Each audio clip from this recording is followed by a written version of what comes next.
일단 애플의 주가 같은 경우에 본다 그러면 굉장히 뭐 잘 나오고 있죠. 한 기업의 시총 하나가 한 나라의 총 생산과 맞먹는다는 얘기입니다. 애플을 봤을 때 관점을 몇 가지 뽑는다 그러면 2차 전지의 추가 방향성은 조금은 더 지켜보셔야 될 것 같아요. 위아래 변동성이 당연히 나타날 수밖에 없는 2차 전지 테마가 크게 상승을 하기 전에 우리나라 시장을 주도했던 또 주도 테마가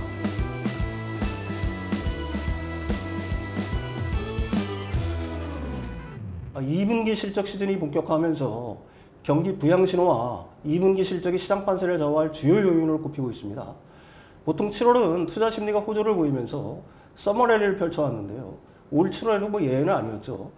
8월에도 이런 흐름이 이어질지 지금부터 알아보도록 하겠습니다. 권혁중 경제평론가와 함께합니다.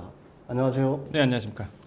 사실은 폭탄 하나가 터지지 않았습니까? 네. 신용평가회사인 피치가 미국의 신용등급을 한 단계 강등했는데 네. 이건 과연 시장에 어떤 영향을 미치게 될까요? 그러니까 시장에서 보면은 이제 주식시장과 채권시장을 좀 나눠서 좀 볼 필요가 있겠는데 일단 뭐 상황부터 말씀드리면 일단 세계 3대 신용평가사죠. 이제 피치가 미국의 신용 등급을 트리플 A에서 이제 더블 A 플러스로 이제 한 단계 강등을 했습니다.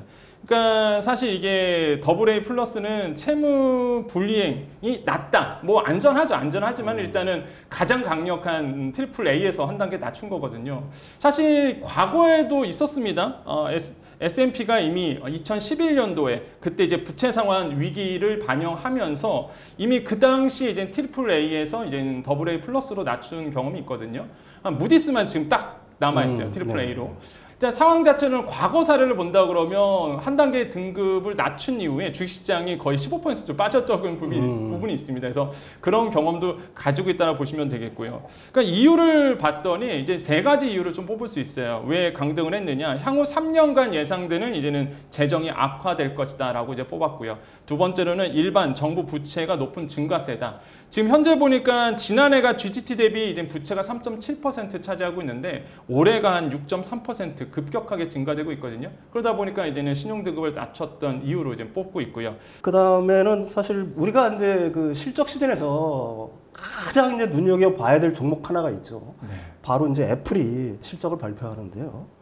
이 시장에서는 애플의 실적이 어떻게 예상하고 있습니까? 일단 애플의 실적 같은 경우에는 뭐 컨센서스보다 오히려 더 잘 나올 수도 있고 뭐 뜯어봐야 안다는 게 이제 주요 평가겠지만은 네. 일단 애플의 주가 같은 경우에 본다 그러면 굉장히 뭐 잘 나오고 있죠. 사실 역대 최고치를 이제 경신을 하고 있는 모습인데 시총으로 본다 그러면 3조 766억 달러거든요. 이게 3조 달러라는 게 어마어마한 금액이잖아요, 사실. 그래서 우리 돈으로 보면 한 3,968조 원이나 됩니다. 엄청난 이제 금액을 보시면 되겠고 주가가 올해 들어서만 이제 50% 정도 상승을 했거든요. 그러니까 저는 애플을 굉장히 높게 평가하는 게 전 세계 시총 1위잖아요. 그리고 아까도 말씀드렸지만은 이게 3조 달러라는 거는요. 이게 본다 그러면 뭐 우리나라 GDP로 본다면 우리 GDP보다 1.7배 정도 되거든요. 그렇죠. 엄청나죠, 사실. 그리고 전 세계 GDP로 본다면 순위 7위예요. GDP 대비로 본다 그러면은 그 금액으로 본다 그러면 그러니까 시총 하나가 한 기업의 시총 하나가 한 나라의 총 생산과 맞먹는다는 얘기입니다. 그러니까 이게 엄청난 사실 회사라고 전 생각을 해보겠고 이 성장이 계속되고 있다는 게 사실 이제 고무적이다라고 보시면 되겠고요. 뭐 한간에 이게 우스운 소리를 합니다. 어떤 얘기를 하냐면 사실 그 애플이 1조 달러 시총이 됐을 때가 42년 걸렸거든요. 그러다가 2년 만에 2조 달러 시총됐고 또 2년 10개월 만에 이제 3조 달러 시총이 된 거예요. 그래서 뭐 우스갯소리로 이런 얘기를 하죠. 아, 2년 후에 또 뭐 2년 만에 이렇게 오르니까 2년에 이거 4조 달러 되는 거 아니냐 시총. 그럼 그만큼 주가가 오른다는 얘기잖아요. 뭐 이런 얘기도 시장에 나올 정도로 굉장히 뭐 애플을 많이 사랑하고 계시는 분들이 많고요. 그렇게 본다 그러면 2분기 실적이 굉장히 중요하다 보시면 되겠는데 지금 시장에서는 지난해보다는 좀 하락할 것으로 지금 시장에서는 내다보고 있습니다. 1년 전보다 한 1.4% 정도 이제는 매출이 좀 떨어질 수도 있다라고 보고 있는데 근데 또 반대의 목소리도 나와요. 왜 그러냐면 MS라든지 아니면 비슷한 뭐 이렇게 IT 기업들, 뭐 알파벳, 메타 같은 경우에도 사실 시장의 컨센서스보다 매출이 더 잘 나왔거든요. 그러니까 뜯어보니까 더 잘 나왔대더라. 그래서 애플도 그럴 수도 있다라고 이제는 지금 시장에서는 내다보고 있습니다. 그래서 이런 점들을 보셔야 되겠고, 그렇게 이제 보고 있는 게 시장 점유율 때문에 그렇습니다. 뭐 시장 조사에 의하면 2분기에 아이폰의 시장 점유율 봤더니 55% 기록했다라고 발표를 했는데 1분기에 52%보다 3%포인트 정도 더 높아진 거거든요. 그만큼 점유율이 높다 보니까 매출이 예상을 깨고 더 잘 나올 수도 있다라고 이제 시장에서는 얘기를 하고 있죠. 그래서 지금 뭐 애플을 많이 사랑하고 계신 분들도 계실 거고, 또한 앞으로도 내가 이거를 사야 되나 하시는 분도 계실 텐데, 일단 시장의 전반적인 흐름은 애플에 대한 우호적인 분위기는 확실히 느껴진다고 생각을 해봅니다. 지난달 26일 삼성전자가 강남 코엑스에서 대대적인 신제품 공개 행사를 열었지 않습니까? 네. 시장에서는 뭐 기대 이상이었다는 평가가 사실 나왔는데 이게 애플의 주가에 어떤 영향을 미칠 수 있을까요? 네. 일단 삼성전자를 또 사랑하시는 우리 또 많은 분들이 계세요. 그래서 참 말을 조심해야 돼요. 저희가 항상 조심하는 게 몇 가지가 있습니다. 근데 일단은 뭐 팩트만 말씀드리면 외신 같은 경우나 아니면은 전문가들의 평을 종합해 본다 그러면 생각보다 괜찮다. 그리고 이제는 프리미엄 제품에 대해서 이제 사활을 걸었다, 삼성이 이런 어떤 평가를 받고 있죠. 이번에 이제 Z 플립 5라든지 폴드 5 이런 어떤 제품이 굉장히 시장에서는 우호적으로 평가를 받고 있다라는 게 이제 전문가들의 생각인데 모르겠습니다. 이거는 뭐 시청자들이나 아니면 많은 분들이 평가해 주실 문제겠지만, 일단은 프리미엄 제품에 대해서 굉장히 강력한 드라이브를 걸었다라고 볼 수가 있겠고요. 일단 삼성전자 스마트 부분, 그러니까 IM 부분으로 본다 그러면 5,300만 대를 출하했습니다. 2분기에. 근데 이게 어느 정도냐면 시장 점유율 21%예요. 1위입니다. 1위. 그러니까 확실히 이제 스마트폰 출하량이 전 세계 1위를 차지했다는 것은 고무적인 일이다 보시면 되겠고, 전년 동기 대비해서 출하량은 오히려 14% 감소했거든요. 그 뜻은 뭔다 그러면 다른 데도 더 안 좋다는 얘기예요, 사실. 그래서 일단 삼성전자가 그래도 1위를 차지하고 있다는 게 이제는 보고 있고, 그래서 그러다 보니까 이제는 좀 긍정적인 기대감이 있죠. 일단은 어떤 점에서 좀 긍정적인 기대감이냐 본다 그러면 세계 스마트폰 시장의 점차 회복세를 기록하고 있습니다. 실제 이제는 경기가 워낙 안 좋았고 전 세계적으로 금리가 높아지면서 사실 이제는 소비자 입장에서는 지갑이 얇아지잖아요. 소비 자체를 줄여왔거든요. 그러다 보니까 가장 먼저 타격을 받았던 게 이런 IT 기기들이었습니다. 특히 이제 반도체와 관련된 이런 IT 기기들이었는데, 이게 수요가 다시 한번 회복되고 있다. 이렇게 이제 보고 있다 보니까 뭐 긍정적으로 비춰질 수밖에 없겠죠. 그래서 하반기에는 조금 더 이런 것들이 긍정적인 부분들이 더 부각될 것이다라고 보고 있고요. 실제 지금 왜 이 스마트폰 시장이 회복세냐, 이게 팩트가 있습니다. 2분기에 전 세계 스마트폰 출하량이 2억 5천만 대 정도 되는데 이게 전년 동기 대비해서 10% 감소된 수치긴 합니다. 그런데 이 하락폭이 점차적으로 둔화되고 있다는 거죠. 그러니까 이제 퍼센테이지로 본다 그러면 조금씩 이제 늘어나고 있다는 거예요. 이런 점들이 이제는 우호적으로 이제 보고 있다는 것이고, 그래서 시장이 조금씩 살아나고 있다. 이런 것들이 이제 삼성전자, IM 부분, 그러니까 인포메이션 모바일 이렇게 그 스마트폰 관련된 부분에 대한 우호적인 환경이 조성되고 있다는 것을 반증하고 있다고 생각을 해봅니다. 그렇다면 어쨌든 애플이 실적 발표를 하는데요. 시총 세계 1위 기업 아닙니까? 맞습니다. 이 실적이 어떻게 나에 따라서 사실은 시장 크게 출렁일 수도 있을 것 같은데 네. 대응 전략이 혹시 있을 거라고 저는 봅니다. 그 네. 대응 전략은 어떻게 세워보면 좋을까요? 일단 애플을 봤을 때 관점을 내가 어떻게, 투자의 관점을 어떻게 잡느냐 이런 것들이 굉장히 중요할 것 같은데, 그러면 애플을 봤을 때 관점을 몇 가지 뽑는다 그러면 첫 번째로는 아이폰의 해외 수요가 어떻게 될지 이런 것들을 이제는 좀 같이 이제 보셔야 된다고 생각을 해봐요. 지금 이제 중국 시장이라든지 인도 시장 이것도 같이 보셔야 되거든요. 그래서 해외에서의 어떤 수요가 어떻게 일어날지 이것도 이제 같이 보셔야 되겠고, 두 번째로는 이제는 아이폰 15 이게 이제는 기존의 아이폰과의 차별성 이런 것도 같이 보셔야 되는데, 제가 봤을 땐 가격이에요. 이게 가격이 변동이 없거든요. 지금 10년 전이나 지금이나 $799 뭐 기본 모델입니다. 계속적으로 뭐 10년이나 지금이나 아이폰 가격이 변함이 없습니다. 근데 주가는 그만큼 많이 올랐단 말이에요. 그런 거 본다 그러면 참 애플이 대단한 회사라는 것도 알 수 있겠지만, 일단 이제는 가격을 좀 올릴 만한도 하다. 아무래도 제품 가격이 오른다 그러면 확실히 뭐 좋죠. 긍정적인 면입니다. 기업 입장에서는. 주가에서는 그렇고. 그래서 과연 이번에 어떤 가격 정책을 가지고 올지도 같이 보시면서 투자의 어떤 방향을 잡을 수 있겠고요. 세 번째는 가장 큰 포인트라고 저는 생각해봐요. 인공지능입니다. 그러니까 애플이 이제 인공지능에 대해서 어떻게 이제는 투자를 할 것인가, 이것도 내가 이제는 애플에 투자할지 말지를 또 결정하는 중요한 포인트인데, 다른 기업들은 지금 굉장한 AI 쪽에다가 투자를 하고 있죠. 뭐 예를 들어서 오픈 AI 같은 경우에는 챗 GPT라는 걸쭉한 브랜드가 있고요. 그 다음에 MS 같은 경우는 빙에 이제 탑재를 했고요. 구글 같은 경우는 바드 있잖아요. 이런 게 어떤 생성형 인공지능이 이제 만들어지고 있는데, 애플이 생각보다 이 AI 측면, 그 다음에 뭐 GPT 이런 측면에서 이게 목소리를 내지 않는 부분이 있어요. 얼마 전에 있었던 어닝콜에서도 팀 쿡이 이제는 이 AI에 대해서 언급을 2번밖에 안 했거든요.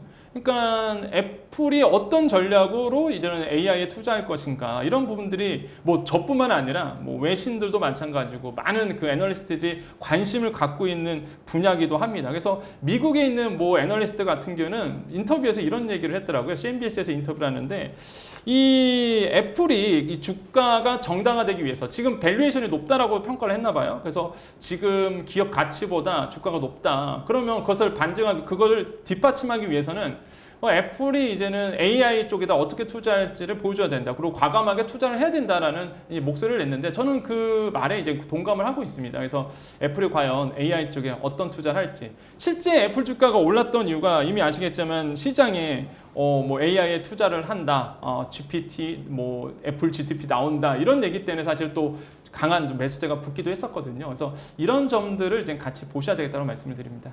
그 다음에 이제 우리가 가장 주의 깊게 봐야 할 지표가 하나 있죠. 맞습니다. 사실 뭐 향후 연준의 어떤 행보에 어떤 결정적인 영향을 미칠 7월 고용 보고서가 이제 4일날 발표가 되는데요. 9월 금리 인상의 주요한 근거가 될 것으로 보이는데요. 이거에 대해서 좀 자세히 좀 알려주시죠. 예, 일단 고용 지표 굉장히 중요하죠. 일단 연준에서 금리를 결정했을 때, 이거 고용 지표 보고 봅니다. 그러니까 사실 지금 이제 7월 고용 시장이 이제 둔화되는 기대감 이렇게 나오고 있죠. 그렇게 되면 이제 동결에 대한 힘을 얻을 수밖에 없어요. 그러니까 사실 지금 저는 솔직히 말하면 미국 경제가 좀 부러운 게, 소프트 랜딩 보통 아까 얘기를 했잖아요. 고용 지표가 굉장히 잘 나와요. 그러다 보니까 연준 입장에서는 금리를 올려야 된다라는 매파적 성향이 그래서 나오는 거거든요. 만약에 고용 지표가 좀 둔화되게 나온다 그러면 동결 가능성이 이제 높아질 수밖에 없겠죠. 그럼에도 불구하고 이제 고용 지표는 굉장히 좋다라고 생각을 해봐요. 일단 7월에 신규 일자리 규모가 한 18만 4천 개에서 한 20만 개 이 사이로 지금 예상을 하고 있거든요. 이게 6월과 좀 비슷합니다. 소폭 하락하거나 비슷하고요. 그렇게 되고, 그 다음에 실제 지금 실업률이 3.6%, 거의 뭐 완전 고용이라고 저는 생각을 해보는데, 실업률이 3.6% 하면서 역시나 전월과 좀 비슷하게 나올 것으로 보고 있어요. 그러니까 고용지표가 뭐 견고하고요. 그 다음에 소폭 하락한 요 정도 순입니다. 그러다 보니까 그럼에도 불구하고 물가는 조금씩 잡히고 있거든요. 그러니까 저는 이런 게 조금 부럽긴 해요, 개인적으로는. 어쨌든 간에 일단은 고용지표는 비슷하거나 소폭 하락할 것이다, 이렇게 보고 있고, 이 하락할 것으로 보고 있기 때문에, 완화될 것으로 보고 있기 때문에 지금 상황으로 본다 그러면 이제 동결 가능성이 조금 이제 높아질 수밖에 없다라고 생각을 해보겠고요. 지금 또 이제는 금리 동결에 또 우호적인 환경이 왜 만들어지냐면, 이게 임금 상승률입니다. 시간당 임금 상승률을 주의 깊게 보셔야 되는데, 이게 소폭 하락할 것으로 좀 예상이 되고 있거든요. 계속적으로 임금 상승률이 높다 보니까 사실 금리 상승에 대한 이유가 여기 있었던 건데, 이게 이제 임금 상승률이 떨어진다? 그러면 이제는 동결로 갈 가능성도 있죠. 그래서 이런 부분들이 이제 복합적으로 움직이면서 고용지표 꼭 확인을 하시고, 그 고용지표가 연준의 이제는 성향에 반영이 되고, 그러면 금리가 또 미국 금리가 결정이 되면 또 이게 우리나라에 또 금통에 영향을 줄 거 아닙니까? 지금 금리 격차가 2%포인트 정도 최대로 벌어진 상태인데, 그러다 보니까 복합적으로 굉장히 뭐 주식시장이라든지 우리나라의 부동산 시장 영향을 주기 때문에 꼭 고용지표 확인하시기를 좀 권유드리겠습니다. 오늘 전해드린 흐름들을 잘 참고하셔서 8월에는 성공 투자하시기를 하다가 바라겠습니다. 오늘 말씀 감사합니다. 네, 감사합니다.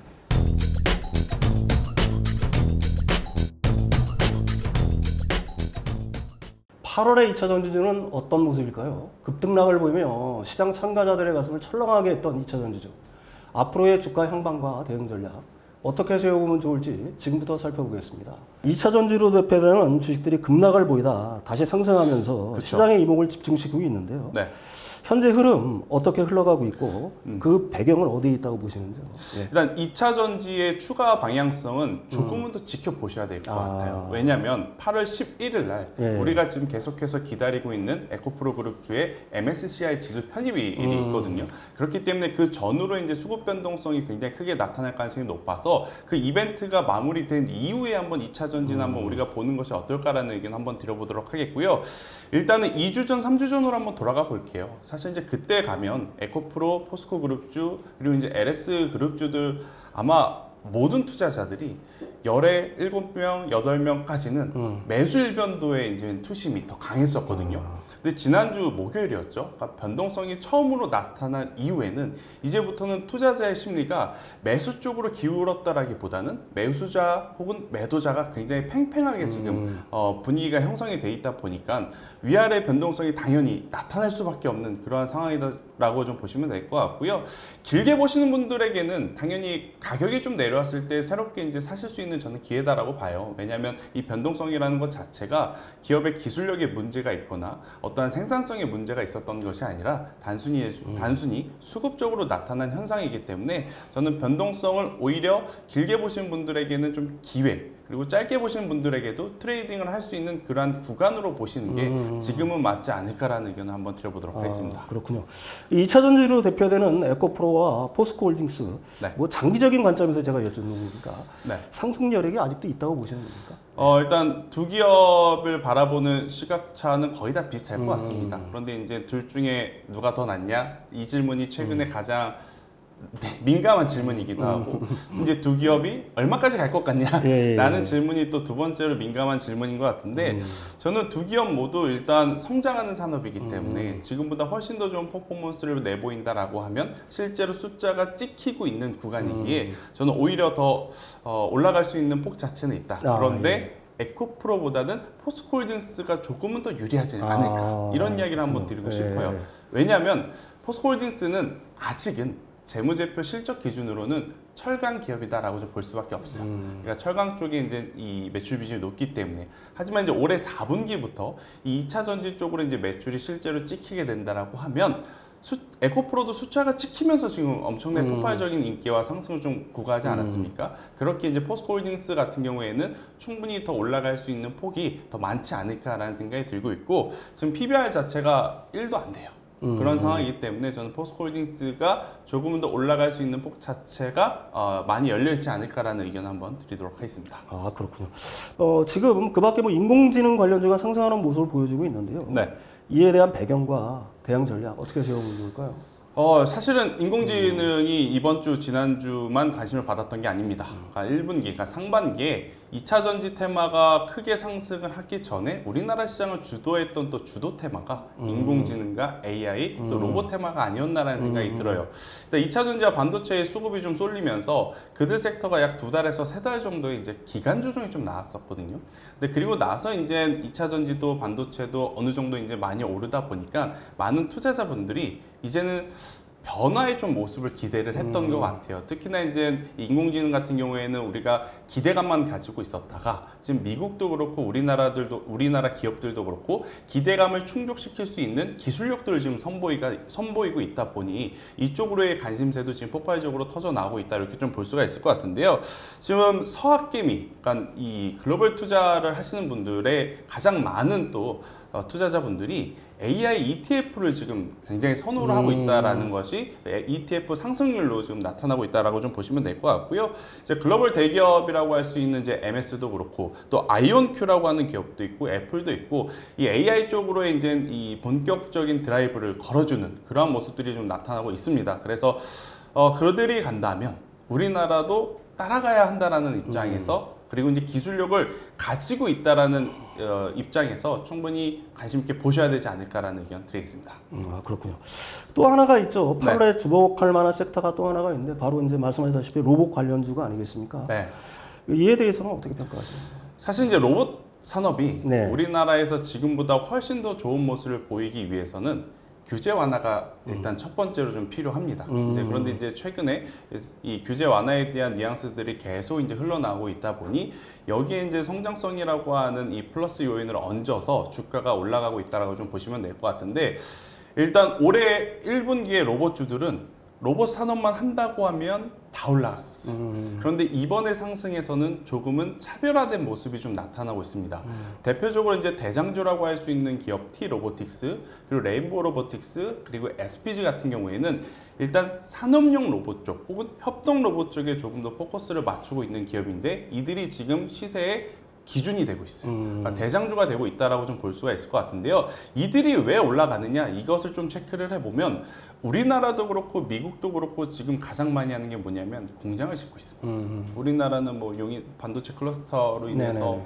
용인에도 짓고 평택에도 짓고 네. 송도에도 짓고 또 미국은 IRA 법안을 통해서 외국 기업들이 다 자기네 본국 땅에 공장을 짓게 만들어주고 있고 그리고 또 간밤에 미국 실적 중에 여러분들이 체크해야 될 거 캐터필러라고 해서 이 중장비, 건설기계 쪽도 실적이 굉장히 많이 좋았거든요. 그만큼 지금 건물을 많이 짓고 있는데 예전과 다르게 이제 공장은 인력으로 돌아가지 않는다라고 해요. 결국에 있는 산업용 로봇들이 들어가서 이제 자동화가 되는 그러한 시기다 보니까 그런 쪽에 조금 더 특화되어 있는 T-로보틱스가 지금 현재 주가 기준으로는 굉장히 강한 모습을 좀 보이고 있고 또 그것을 따라서 갈 수 있는 또 결인 레인보우 로보틱스 SPG가 계속해서 이제 좋은 모습을 보이고 있다라고 좀 보시면 될 것 같습니다. 그리고 이제 또 한 가지 로봇 산업에서 우리가 체크를 해야 되는 이벤트 일정은 또 두산 로보틱스가 올해 이제 IPO에 이제 대여급으로 나오고 있기 때문에 이쪽에서의 영향을 받는다라고 하면 충분히 지금보다 더 좋은 성장세를 보일 수 있다는 의견 드리겠습니다. 아, 그렇군요. 그럼 말씀하신 여러 가지 섹터 중에서 네. 그 이사님이 탑픽을 뽑으신다면 네, 가장 어려운데 예. 아, 지금 2차 전지도 봐야 되고 네네. 반도체도 봐야 되고 또 최근에 AI, 뭐 네네. 로봇 굉장히 많은데 네. 일단 2차 전지에서 전 후발주자들의 한번 시선을 좀 보셔야 되지 않을까 생각이 들어요. 2차 전지 후발주라고 하면 뭐냐면 에코프로, 포스코 다음에 뭐가 떴죠? LS그룹주들이 떴거든요. 그 다음에 또 지금 차례가 될 수 있는 기업은 저는 두산이 아닐까라는 생각이 듭니다. 일단 두산 같은 경우에는 2차 전지라고 하는 이 내용을 빼고 가지고 있는 본업 기준으로 보더라도 두산 밥켓 그리고 두산 에너빌리티와 같은 계열사들이 굉장히 좋은 성과들을 내고 있어요. 뭐 두산 밥켓 앞서서도 말씀드렸지만 이 글로벌 시장의 캐터필러도 좋은 실적을 냈기에 두산 밥켓 또한 당연히 호실적을 기대할 수 있고 또 이제 폴란드 대통령이 방문을 하고 있고 미국도 또 원정에 대한 뉴스들이 나오고 있다 보니 두산 에너빌리티 또한 주가가 지금 계속해서 좋은 모습을 보일 가능성이 높다라고 보시면 되는데 여기에 2차 전지라고 하는 또 신사업 성장성까지 갖췄다라고 하면 저는 두산이라고 하는 기업의 주가도 다시 한번 재평가를 해봐야 될 때가 아닌가라는 생각이 들어요. 최근에 이제 나온 뉴스 중에 이 PFC라고 그래서 2차 전지 소재 수주액이 5천억이 넘었다라고 합니다. 그만큼 지금 2차 전지에서 또 새로운 얼굴이라고 할 수 있는 두산 같은 경우에는 저는 지금도 늦지 않았다는 생각이 들고 그리고 조금 차이가 뭐냐면 그러니까 2차 전지 기존의 주도주 기업들이 변동성을 나타날 때 두산 같은 경우에는 오히려 견고한 좀 모습을 보였다. LS그룹주도 마찬가지고 그래서 후발주자 혹은 새로운 얼굴이라고 표현을 할 수 있는 이러한 기업에 우리가 조금 더 관심을 가져야 되지 않을까라는 의견을 드려보도록 하겠습니다. 예, 오늘 전해드릴 정보들 잘 참고하셔서 8월에는 모두가 성공 투자하시길 바라겠습니다. 오늘 말씀 감사합니다.